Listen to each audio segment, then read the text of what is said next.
the thing that I want you to see, when God's faith is released in your heart, all of a sudden your problem becomes smaller. The assurance of answered prayer then becomes discovered.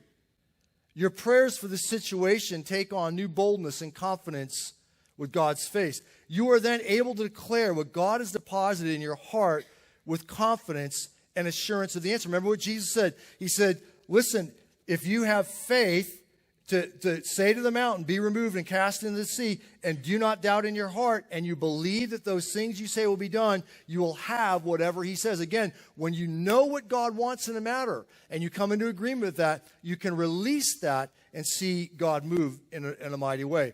I love many of you maybe remember the German evangelist Reinhard Bonnke in the 20th century. He was powerfully used by the Lord, and he says, I don't want to play with marbles when God told me to move mountains, he said, before he passed. Listen, sometimes it's like we're trying to just, if you've ever stubbed your toe, it's painful, so I'm not trying to minimize that. But sometimes we're believing God just to heal a toe when he's saying, listen, I want to see cancer healed. Come on, church. Listen, sometimes we're believing for, folks just to get some comfort, and God's saying, I want to heal a marriage.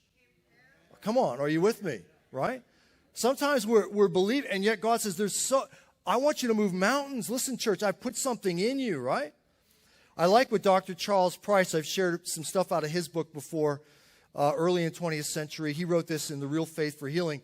He says, you can believe a promise, but at the same time not have the faith to appropriate it. He saw many miracles, many get healed. You see, we can believe with a mental understanding, but the same notion not have the faith, the heart faith, to really see that thing move. Again, belief is assurance of the mind. Faith is an assurance of the heart.